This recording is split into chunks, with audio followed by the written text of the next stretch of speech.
तत्काळ तिकिटांच्या नियमात आज 1 डिसेंबरपासून भारतीय रेल्वेने मोठा बदल केलाय. कोणता आहे हा बदल जाणून घेण्यासाठी हा व्हिडिओ शेवटपर्यंत नक्की पहा.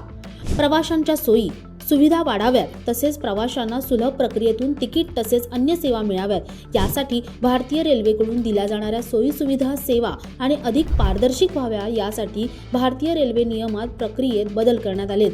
रेल्वेच्या तिकिटांबाबत अलीकडे प्रवाशांच्या तक्रारी सातत्याने वाढत चालल्याचं पाहायला मिळत होतं. रेल्वेची तिकीट बुकिंग प्रणाली अधिक पारदर्शी आणि प्रवास सुलभ व्हावा यासाठी भारतीय रेल्वेकडून अनेकदा रेल्वे मंडळांना मार्गदर्शक सूचना जारी केल्या जातात. तत्काळ तिकिटाच्या संदर्भातही रेल्वेने अनेक बदल केले. यातच आज 1 डिसेंबर 2025 पासून तत्काळ तिकिटाच्या संदर्भात मोठा बदल पश्चिम रेल्वेने केला आहे. रेल्वे बोर्डानं जारी केलेल्या मार्गदर्शन तत्वानुसार पश्चिम रेल्वे तत्काळ बुकिंग सिस्टीममध्ये एक मोठा बदल करत आहे. तत्काळ तिकीट आता system generator one time password च्या प्रणाली अंतर्गत जारी केली जातील. हा OTP प्रवाशांनी बुकिंगच्या वेळी दिलेल्या मोबाईल नंबरवर पाठवला जाईल आणि OTP यशस्वीरित्या पडताळणी केल्यानंतरच तिकीट जारी केलं जाईल.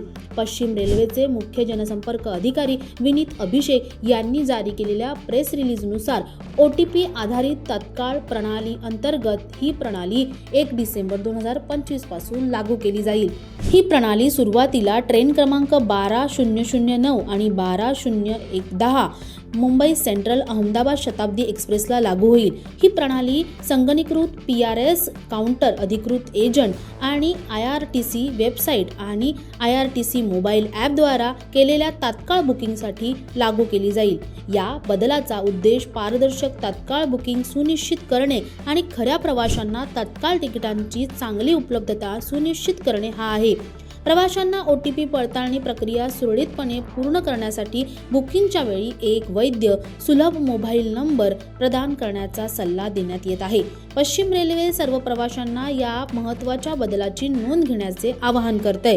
दरम्यान 1 ऑक्टोबर 2025 पासून आरक्षण सुरू झाल्यानंतर ज्या लोकांनी आधार कार्ड पडताळणी झाले आहे तेच पहिल्या 15 मिनिटांसाठी ऑनलाईन तिकीट बुकिंग करू शकतात. हा नियम IRTC वेबसाईट आणि मोबाईल ॲप दोन्हींवर लागू झाला आहे. रेल्वेने 1 जुलैपासून तात्काळ तिकीट बुकिंगसाठी आधार व्हेरिफिकेशन आवश्यक केलंय. आता रेल्वेचे तिकीट आरक्षित करण्यासाठी आधार व्हेरिफिकेशन आवश्यक असणार आहे. रेल्वेचा हा निर्णय तिकीट बुकिंग सुरू झाल्यानंतर सामान्य प्रवाशांना तिकीट बुक करता यावे यासाठी करण्यात आलाय. तुम्हाला एकूणच हा बदल कसा वाटला आम्हाला कमेंटमध्ये नक्की कळवा आणि अशाच नवनवीन व्हिडिओसाठी नवशक्ती YouTube पेजला लाईक, शेअर आणि सबस्क्राईब करायला विसरू नका. धन्यवाद.